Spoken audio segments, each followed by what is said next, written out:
Welcome back to Epic Reddit Files.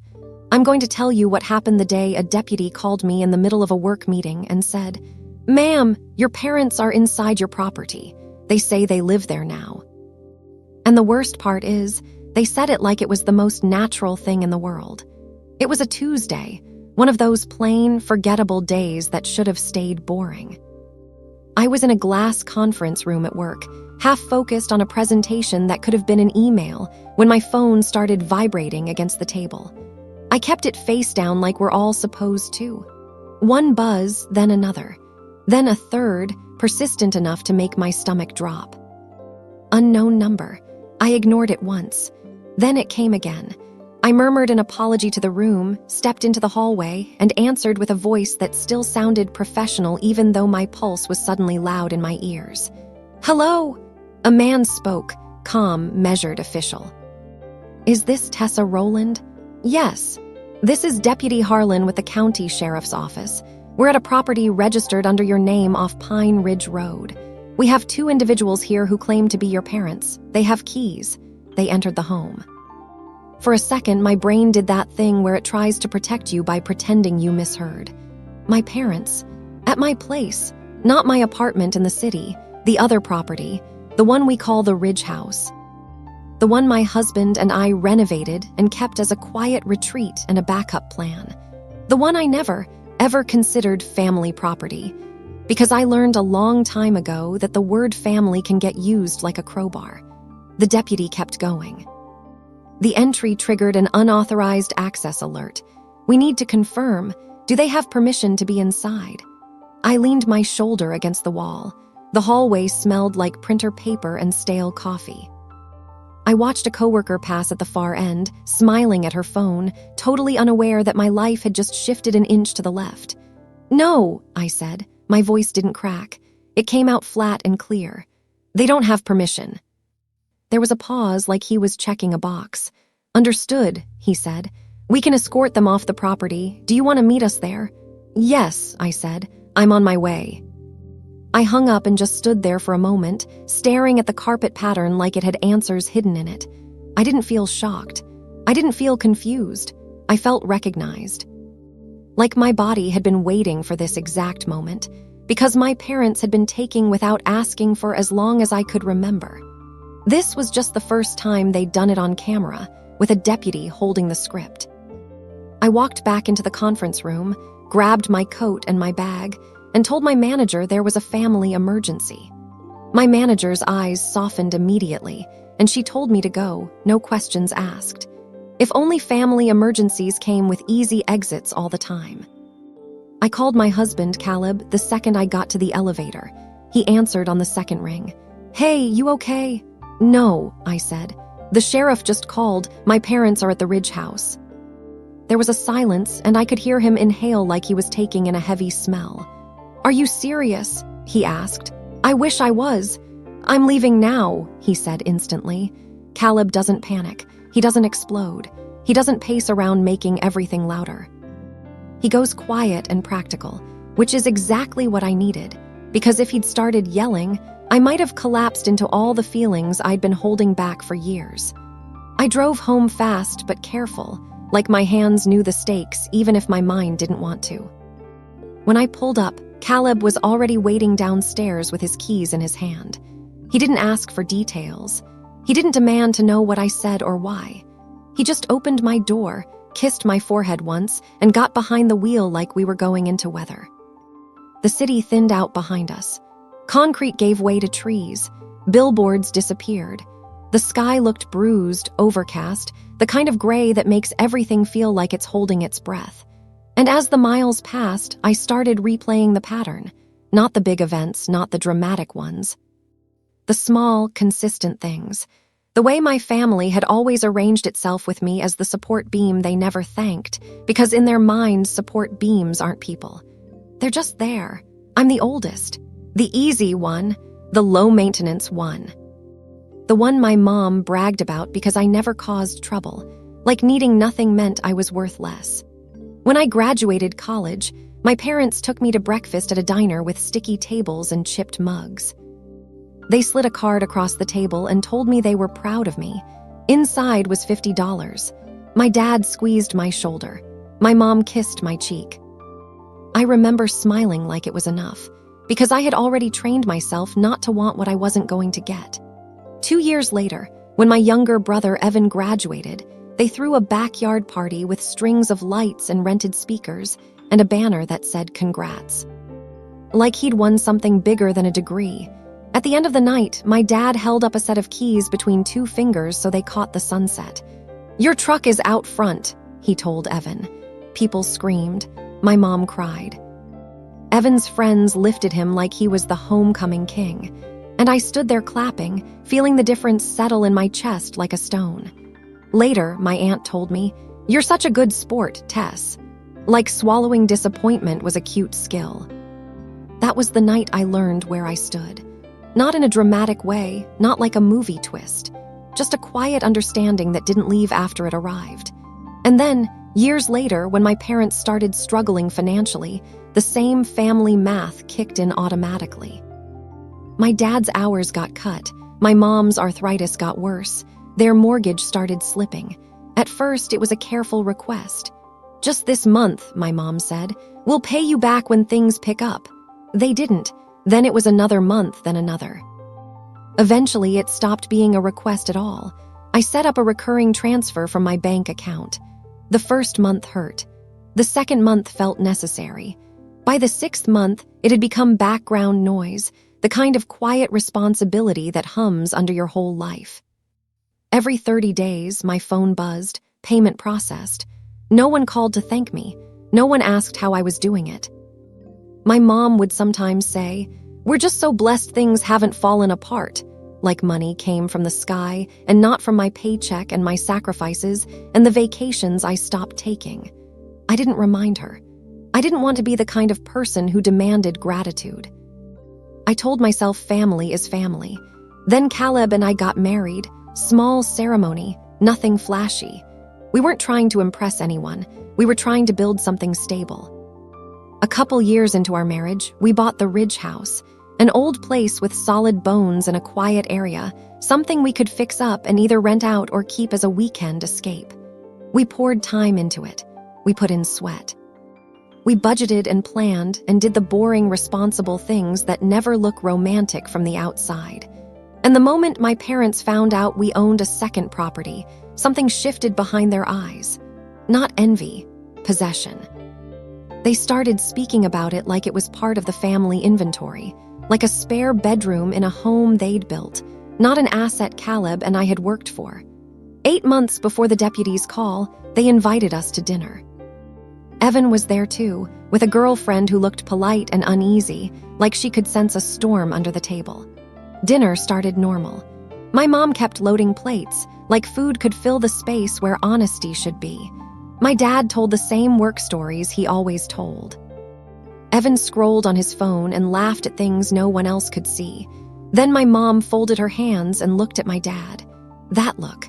The one that meant they had already decided something without me in the room. My dad cleared his throat. "We've been talking about what comes next." My stomach tightened. "We're going to sell the house," my mom said quickly, smiling like it was an exciting plan. I blinked. "Sell? Why? It's too much upkeep," she said. "The market is good, we're simplifying." I almost felt relieved. If they sold, maybe the mortgage pressure would stop. Maybe the transfers would stop. Maybe I could breathe like a person instead of a financial backup generator. Then my dad added, casual, like he was discussing new tires. "Evan's going to need a good start." "So we're doing it this way. He'll take the proceeds, get something stable, get on his feet." I stared at him. "What about you? Where are you going to live?" My mom waved her hand. "Oh, we'll stay at your Ridge place." Caleb set his fork down so slowly it barely made a sound. I waited for my mom to laugh, to say she was joking, to show some sign she understood how wild that was. She didn't. She smiled at me like I was being difficult for no reason. "It's perfect." "Quiet, you won't even notice us." My dad nodded like this had already been approved by some invisible council. "It makes sense." In that moment, I realized how they saw me, not as their daughter with a life and a marriage and boundaries, as a resource. A spare room, a bank account, A solution that didn't require permission. I didn't raise my voice. I didn't cry. I just said, no. My mom blinked, genuinely confused. What? No, I said again. You're not moving into our property. My dad's face hardened. After everything we've done for you. Evan stared down at his plate like the food had suddenly become fascinating. My mom's voice tightened. Tessa, don't be selfish. Something inside me went cold and clear. I pushed my chair back and stood. We're leaving, I said. And Caleb stood with me, no argument, no hesitation. On the drive home, I watched the streetlights blur past and felt something settle into place inside my chest. Not anger, not even sadness exactly. Finality. That night when we got home, I didn't pace. I didn't call anyone to vent. I didn't draft speeches in my head. I opened my phone and did something I'd never done before. I protected my peace like it mattered. I blocked my parents' numbers. I blocked Evan too, not as punishment, as a boundary that didn't require their approval. Then I opened the security app for the Ridge House. Months earlier, when my mom said she wanted to visit sometime, I had given her a spare key for emergencies, for a broken pipe, a power outage, something reasonable. I revoked all guest access. I changed the passcodes. I enabled two-factor authentication. I turned on instant motion alerts that would go straight to my phone and Caleb's. Caleb watched me from the doorway, quiet. You okay? He asked. I don't know, I said, but I'm done. Then I opened a folder on my laptop. 5 years of bank confirmations, transfer receipts, the mortgage payments that had quietly bled out of my account every month while my parents acted like everything was just magically fine. I didn't open them to build a case against them. I opened them to build a case for myself. So the next time I started doubting, the next time guilt tried to rewrite history, I'd have proof that I wasn't imagining things, that I wasn't exaggerating, that the imbalance was real and documented. And then I tried to move on. For a while, the silence held. No calls, no texts, no guilt trips. It was almost peaceful enough to trick me into thinking they'd accepted it. But of course they hadn't, because they didn't accept boundaries. They just looked for ways around them. Which is how I ended up in my office hallway, listening to a deputy tell me my parents were inside my home. By the time Caleb and I turned onto Pine Ridge Road that day, the sky looked heavy. The gravel road crunched under the tires like brittle bones. We saw the sheriff's SUV first, parked at the edge of the driveway. No lights, no sirens, just presence. 2 deputies stood near the porch, hands relaxed at their belts. And there, sitting on the front steps like they were waiting for a taxi, were my parents. 2 suitcases. A grocery bag, my mom's purse, my dad's old jacket zipped up like he was annoyed at the weather. My mom stood quickly when she saw me, relief flooding her face as if I had arrived to fix a minor misunderstanding. Oh, thank God, she said. Tell them it's fine. Tell them we're allowed to be here. The deputy stepped toward me, polite. Ma'am, are these your parents? Yes, I said. And do they have permission to be inside this residence? My dad cut in. We have a key. My mom nodded hard like that settled it. You gave it to us, so yes, we're allowed. I looked at them, really looked, and the thing that hit me hardest wasn't anger. It was the certainty on their faces. They truly believed a key was ownership. They truly believed my no was just a delay, a tantrum, a phase. They do not have permission, I said, calm, steady. Not to enter and definitely not to stay. My mom's face tightened. Tessa, don't embarrass us. My dad's jaw clenched. This is ridiculous. I didn't argue with their feelings. I didn't try to convince them to understand. I'd spent too many years doing that. I just said, you can't be here. My mom's voice rose. We don't have anywhere else to go. I nodded once. You did. You chose to sell it. My mother's eyes flashed. For Evan. And there it was, said out loud like it was holy. For Evan. Not because they were desperate. Not because they were homeless. Not because they were in danger. Because they wanted to give my brother everything and still have me as their safety net. The deputy cleared his throat gently, like he hated being in the middle of family chaos. Ma'am, we can escort them off the property. If you want to file a trespass report, we can do that as well. My mom gasped, hand flying to her chest. You wouldn't. My dad scoffed, overreacting. For a moment, I considered pressing charges, not out of vengeance, out of clarity. Because some people don't respect a boundary until it has paperwork. But I could already hear the family narrative forming. The phone calls, the messages, the way they would twist it until I was the villain who had her parents arrested. I exhaled. I'm not pressing charges, I said. But they need to leave, today. My mom's face changed instantly, relief first, then anger. That relief was all she got. My dad muttered, unbelievable. Caleb stepped slightly closer to me, not threatening, just there. A quiet reminder that I wasn't a child standing alone anymore. The deputies guided my parents toward the SUV. My mom protested loudly, like volume could bend reality. My dad walked stiffly, insulted that consequences existed. Their suitcases sat on my porch like abandoned props. I'd already called a locksmith on the drive out. He arrived 20 minutes later in a white van, calm and unfazed, like family drama was just another Tuesday for him too. He replaced the locks while I stood in the doorway, listening to the small metallic clicks, the turns, the final snap of a new deadbolt sliding into place. When he handed me the new keys, they felt heavier than they should have. Cool metal, sharp edges. Final, I paid him, thanked him, and then I did it myself. I locked the door. The click echoed in the empty house. Not loud, not dramatic, clean. On the drive back to the city, I expected to feel shaky. I expected to feel guilty. I expected grief. Instead, I felt quiet. Like the part of me that had been bracing for years finally got permission to stop. The next day, the fallout arrived right on schedule. A voicemail from my aunt. Your mother is devastated. A text from a cousin I barely talked to. I heard you kicked them out with the cops. An email from Evan because he was blocked everywhere else. You went too far. They're your parents. They sacrificed for you. I stared at his words and felt something harden into place inside me. No one asked, did they break into your property? No one asked, why did they think they could? No one asked, how long have you been paying their mortgage? They wanted the version where I was wrong because it was easier than admitting the family had been built on my silence. So I didn't respond. I went to work. I did my job. I came home. I ate dinner with my husband. I lived like a person who wasn't on call for someone else's poor decisions. A week later, I heard through the grapevine what happened next. My parents tried to go to Evan's place. And Evan, who had benefited the most from their choices, told them it wasn't a good time. That part didn't make me happy. It didn't even surprise me. It just confirmed what I already knew. They had raised him to be cared for, not to carry anything. My parents ended up renting a small apartment on the edge of town. My mom picked up extra hours at a clerical job. My dad started doing handyman work again. They weren't ruined.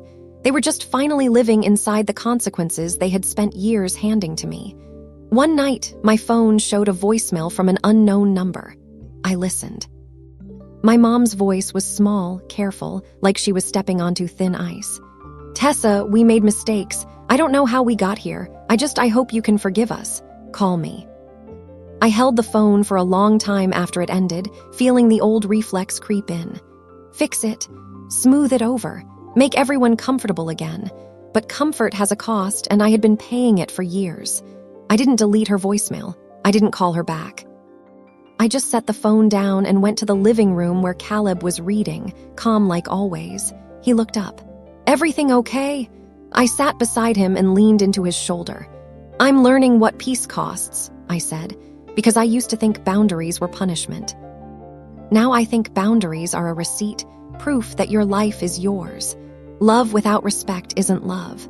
It's control wearing a familiar face. And if you've ever been the invisible support beam in your family, if you've ever been the one everyone leans on but no one protects, listen to me.